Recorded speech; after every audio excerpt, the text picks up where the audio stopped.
The championship, 32 years in the making. The City of Champions, Tony. decision second guess right after his first guess. All those boos, and Justin Turner making sure this World Series was the most 2020 it could possibly be. With Bill Plaschke, Ramona Shelburne, the return of Emily Kaplan, and Kevin Blackistone. What's up, Emily? Return from the humble, the hockey bubble? City of Champions, Tony. City of Champions. City of Champions. City of Champions. I hear you, though. I hear you, Ramona. You got that. You got that. We're going to try to separate baseball's COVID problem taking over at the most inconceivable moment, and Justin Turner and the Dodgers brazenly defying the rules to have him come back out on the field and celebrate. Separate that from the actual game and championship, but that might not be possible. So let's go for it. This game and this World Series and this long-awaited Dodgers redemption coming down to a decision so direct, it's second-guessing, only surpassed by its first guessing. Blake Snell was electric. He had thrown 73 pitches. He let up his second hit of the night, and Kevin Cash did what he and the Rays have done all season with incredible success. He lifted his pitcher in the 6th inning and went to the bullpen, and it failed, and many think it decided the World Series. Around the horns of Bill Plaschke, was it the wrong decision, or was it the right decision with the wrong outcome? Thank you, Kevin Cash. Thank you for everyone from L.A. for letting the Dodgers back in and win the World Series. It was a terrible decision. 2 hits. He struck out 9 in 4 innings, the hottest start by a pitcher since Sandy Koufax in '63 in the World Series. The next 3 hitters he was facing were 0 for 6 against him with 6 strikeouts. There's no way you take him out of this game except if you're using analytics and using the numbers and not using the eye test.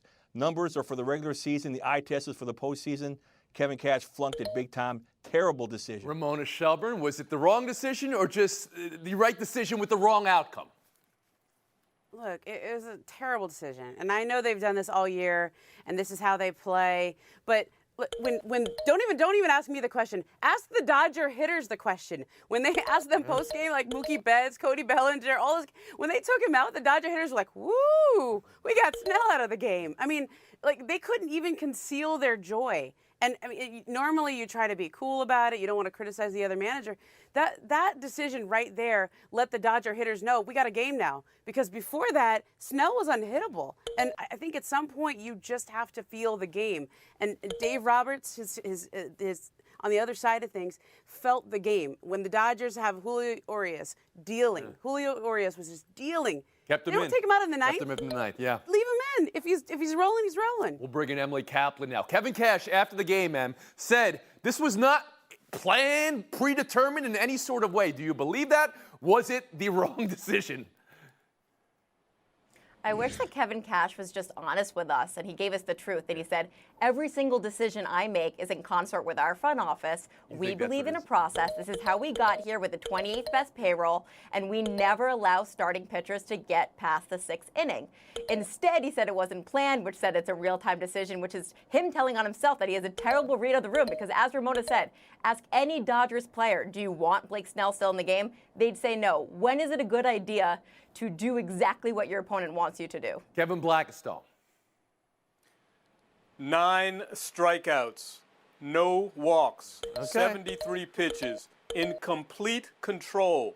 This from a manager who in Game 1 allowed his starter to go 112 pitches and get knocked around the stadium.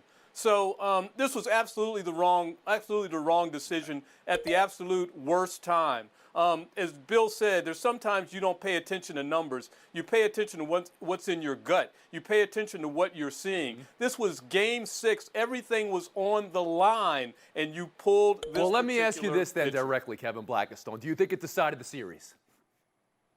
Well, it decided the series in the sense that you lost this game, which you couldn't afford to lose. I mean, you couldn't get to Game 7. So in that sense, yeah, it did. Ramona, you're shaking your head no? Decide the series. No, they scored 1 run.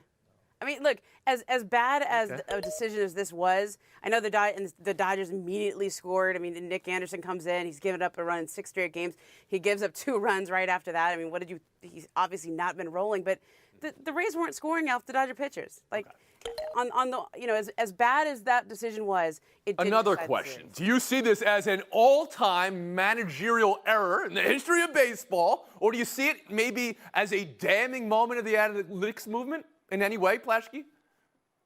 I see it as both, but I think the most interesting part about this, the ironic thing is the process that Cash was using to take Snell out of the game. Who put that process into the Tampa Bay organization?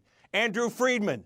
So it's like the Trojan horse. His system came back to he won because of his system failed.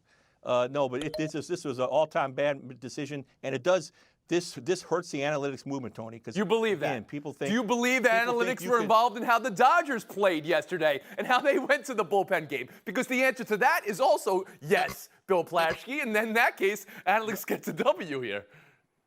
No, but the analytics, there's no analytics that can measure Mookie Betts. I mean, he's the difference in the Dodgers team this year. There's no analytics that can measure the kind of payroll they had for these players. There's no analytics that can measure how Roberts handled and massaged that bullpen and figured it out.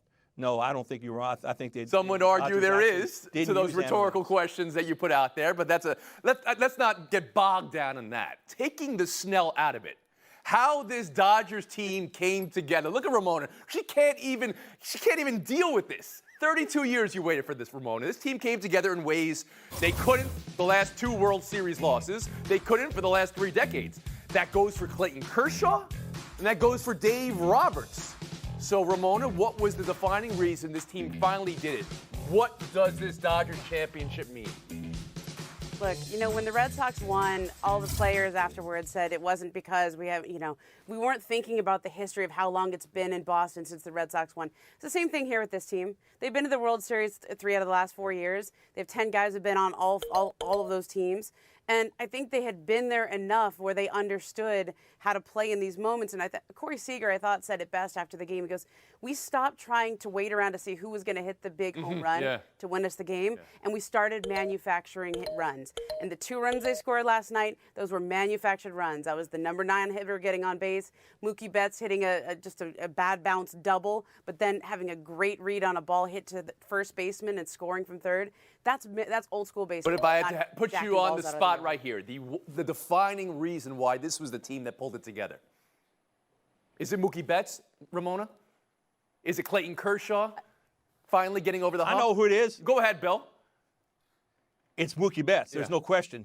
Andrew Friedman went out and paid $325 million to a guy, $365 million to a guy to change the culture of the team in October. A big game guy, a big moment guy.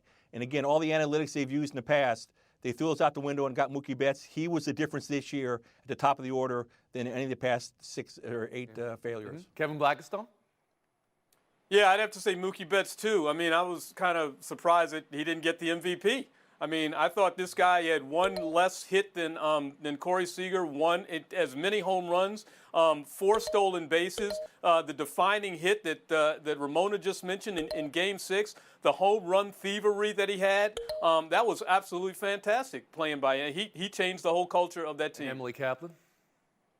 The reason the Dodgers won is because they were the best team all season. They had a +136 run differential. They only lost 1 of 23. But they were the best team in other seasons as well. Seasons they lost the World Series, Emily. Right. Anthony, please. Tony, let me explain this to you. Because I think we're past the point now where people believe if you win a championship in a pandemic or in bubble, it deserves an asterisk. If anything, it deserves an asterisk because it is the most challenging. And as we've seen in all sports right now, because it is the most uncertain time, the most talented team rises to the top. All right. We saw it with the Storm, we saw it with the Lightning, we saw it with the Lakers, and now the Dodgers. I think I have to go to my room now. Mama Reali, though, very happy to hear the first name she gave me. Shelburne, you said something that I really liked, that Corey Seager said we weren't waiting around for the big hit. And then Cody Bellinger said, whoa. We'll move on. Now let's talk Justin Turner, because this is just enormous. Reading from ESPN's Jeff Bassett. In this oddest of years, this most peculiar of baseball seasons, there was perhaps no more telling snapshot of the United States circa 2020 than a COVID-19 positive man sitting on the ground, maskless, next to a cancer survivor, maskless as well. This played out in real time. How baseball didn't know Justin Turner's test for Monday was inconclusive, allegedly, until the second inning Tuesday. Didn't know his second test was positive until the 8th. He was pulled from the game then, only to see him back on the field celebrating at times maskless. What just happened, Ramona? Okay, Tony, I'm putting my mask on. Because, JT, I know you want to celebrate with your teammates. I understand that you earned that. I don't really have that much of a problem with you doing that, but you don't take your mask off in the photo, and you don't take your mask off when you're sitting next to Dave Roberts, who's a cancer survivor. You don't do that. So you didn't have a problem with him defying what the guidelines were too, because he was to be isolated. You don't have a problem with that. You believe the need to celebrate. I do. Like, I think he can celebrate. Look, he should isolate, but I don't think the reaction we would have had would have been as bad if he would have kept his mask on, right? Like going over and hugging Clayton Kershaw, who has 2 young kids, going over and sitting next to Dave Roberts, who had Hodgkin's lymphomas 10 years ago. I don't know how you do that without a mask on. Emily Kaplan? I think, honestly, it was selfish and it was tactless. And for a brief moment in time, even Kim Kardashian would agree. Like, this is a guy who came out there and disregarded all of the protocols in place. It was a really, really tough thing to stomach. Bill Plaschke? Yeah, this was a massive failure on all parts. And Ramona, no, he shouldn't have been out there celebrating. He should have left. Baseball should have gotten him out of the stadium the minute they got a positive test. What was he doing in that doctor's office in the clubhouse? He should get out of it. As a COVID survivor, I am appalled, deeply appalled and disappointed in everyone from this. So baseball should have stopped him from getting on the field, and then he should have stopped himself once he realized he had a free pass to get out there. He should have thought about the others and not been so selfish. Just a terrible, terrible look. Kevin Blackistone. Well, we like to celebrate sports as showing good examples to follow. Sports has not done a very good job with COVID. Whether you look at what Turner did, whether you look at what the football coach at SF Austin did down in Texas, who was surviving from COVID and took his shirt off and everything, and we all hooped and hollered about that. You look at what's happening right now in the Big Ten in terms of football being shut down. Sports needs to do a better job. I hear all that. We've had this conversation for 7 months. We really have. I mean, we have in this nation people who have had to put off celebrations for enormous life accomplishments, high school graduations. Everyone has had to sacrifice in ways like that. I hear what you're saying, Ramona, but I saw Kiki Hernandez. His pregnant wife was on the field celebrating with them too. And everything in that regard. Emily, you were just in the hockey bubble. Hockey made it to their finish line without a positive test. WNBA. They canceled the playoff game at one moment for inconclusive tests, but they made it without it. The NBA, NWSL. How do you believe baseball looks today, Emily?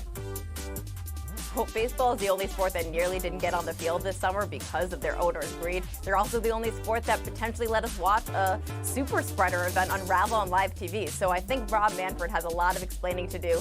Unfortunately, with his hubris, I don't think he's ever going to apologize. Yeah, well, you saw him on the field last night. And the boos came in, and this happens to all commissioners. And this wasn't just about COVID. This was about the Houston Astros, I believe, and a lot of other things. But those boos came in, and Will Bettman and Goodell drinking those boos. Rob Manfred, he seemed a bit affected by that, would you say? We're taking a break here. Back more with the series in 2 minutes. He should have been affected. Boo. Some NBA news of the moment to get your take on. The 76ers and Daryl Morey. This dropped out of nowhere today. They're expected to finalize a deal. It'll be president of basketball operations, work alongside GM Elton Brand. Turnover this offseason for Philly. Doc Rivers now coaching. What would Daryl Morey mean to a team with Ben Simmons, who doesn't shoot the three, Ramona, and Joel Embiid, who plays the center position Daryl Morey has gone away from recently? Yeah, look, Daryl Morey thinks about basketball differently than we all do, and I think he's, oftentimes credited with changing the game of basketball into what we see today. And so, if you have one of the most unsolvable rosters in basketball, I mean, the roster that he's been left with is very hard to maneuver, very hard to solve. Bring in a guy who thinks differently. I like the move. I wish it was done in a different order. I thought. What do you mean by that? I heard Daryl's name out here for the Philly job earlier in the year. Okay. And then he stepped away from the Rockets, and then they hired a coach. Usually you want the president to be hiring the coach, but we'll see. Emily Kaplan? Yeah, the Sixers have more money committed than any other team over the next 3 years, and you're going to need to think of it creatively. There's nobody who makes bolder moves than Daryl Morey. I just have a lot of questions. Is Ben Simmons spending the next couple months working on his threes? Where does Joel Embiid fit in? And does Doc Rivers and Daryl Morey's philosophies, are they kind of like oil and water? Are there too many cooks in the kitchen? Well, that doesn't sound promising altogether. Kevin Blackistone, do you see that this is a right match? Yeah, it doesn't seem like it. I mean, look, you just hired Doc Rivers, who I don't think went to Philadelphia thinking he was going to have Daryl Morey there as a boss. I think you got Elton Brand sitting there thinking, hey, I thought I was running things, and now Daryl Morey's here. And you got people asking about the three-point question, which really is less of a question because quietly the Sixers this season started shooting a lot more threes and a lot more accurately. It's just that Ben Simmons, who is a cornerstone of the team, eschews shooting the three. So how does that fit? So again, I'm not hearing, a lot of Here's a little bit of this. Kevin and Emily believe it doesn't fit. Plashke, how about you? All you need to know is this one stat. 99% of the points scored in Morey's small ball teams were by players 6'8" and under. The top 4 scorers of the 76ers are 6'8" or taller. It doesn't compute. It just doesn't work. Okay, it doesn't mean he can't work with taller players, but let's get down to it. Do we see Philadelphia maybe trading Simmons or Embiid for James Harden, Ramona Shelburne? Is that what's going to happen now? Look, I think they're afraid to trade either of them, but if you go and hire a guy like Daryl Morey with a stature like that, and he believes one of them should go or one should stay, then you leave it up to him. Simmons for Embiid. Simmons for Harden. Do you do that right now, Blackistone? Ooh, sure. Plashke? Yes. Yeah, heck yes. Right. But Daryl Morey should not go to San Have that be the last word for both Plashke and Blackistone. City of Champions, Tony. City of Champions. For maybe from Ramona's side of the city, not exactly your side of the city right now. Shelburne, Kaplan, showdown, 2 minutes. Ramona Shelburne, Emily Kaplan. You know how this works, right? Showdown. 3 topics to debate, and then 30 seconds of FaceTime to the winner. Let's go. Take a deep breath. It's time for the Texans to trade J.J. Watt. Woo! Matt Young, Houston Chronicle, wrote it up today. Ramona, make the case for or against the Texans trading Watt, and what might be a destination for him? Who should want him? Whew. That's a hot take, and it braced me when I first heard it, but I actually agree with it. He's about to be 32 years old. The Texans are going nowhere, and they've already traded away their first-round pick this year. They need to reload, and there's a lot of teams out there, the Seahawks, the Packers, the Saints. All those teams would give him a first-round pick. Emily?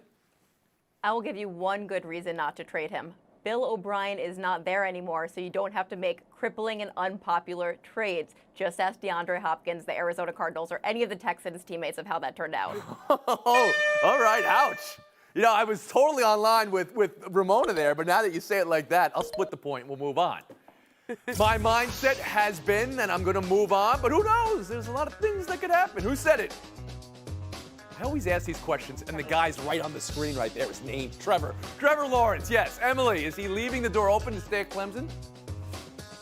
I think he is. I read this as a 21-year-old who's like, this isn't the senior year I signed up for. I don't know what I'm going to have for breakfast tomorrow. I don't know what next year holds. I don't see this as an indictment on the Jets, though, because Adam Gase isn't going to be there next year. They're actually in a good situation. They've got good cap space and good draft positions over the next couple years. Yeah, Trevor Lawrence doesn't need any more from Clemson. He's already learned quite a bit about leverage. That was a great statement that he made right there because it sort of gives himself a little leverage on teams that might want to trade for, that might want to draft him number 1 overall if he doesn't want to go there. Maybe he should be running the QB option more because that's what he did right there. Split the points just to make it interesting. And now, Showdown 3, one of my favorite stories we've done in quite some time. Bo Jackson telling Deion Sanders on his podcast, talk about some A-list guest right there, that if he played in the NFL today, he'd average 350 to 400 yards a game with the way players tackle now. Ramona, does Bo know something here? Or is that just what old players always say? Bo knows a lot of things, but I don't think anyone would give him that many carries. Like, that's the only... Yes, I think he would do very well in today's NFL, but nobody carries the ball more than, like, 20 So you're saying there'd be Bo management, all right? And how about you, Emily Kaplan? Well, Well, this is Emily Kaplan talking on Tony Reality's TV show, and I haven't been on since February. And if I've been on since then, I think I would average 50 points a show and 4 wins a week. Oh, no. Wow. That was... Wow. Bold. I saw Bill Barnwell tweet this out earlier. In his NFL career, Bo Jackson, who was amazing, yes, we all agree, only averaged about a dozen carries a game. He would need to be at 26 yards a carry to get to the numbers he thinks he's getting. Not a chance. Emily, it's been too long. Let's see what Emily Kaplan has in store for us for 30 seconds of Face Time. The hockey community is mourning the loss of Joey Moss. He was the longtime training room attendant for the Edmonton Oilers. Now, Joey had Down syndrome and was a shining example for inclusivity. He was actually recommended for the job by Wayne Gretzky in the 1980s. Wayne was dating Joey's sister. He saw him working at a bottle shop. Was like, wow, this kid's got really good work ethic. And Wayne, the players, the entire city of Edmonton really embraced Joey, reminding us all that people with disabilities have an integral role in our society. So thank you, Joey, for being a friend and an inspiration to so many. Thank you so much for that, Emily Kaplan. There are photos circulating right now of the street hockey games Joey would show up at, and he'd bring a friend named Wayne Gretzky. Amazing.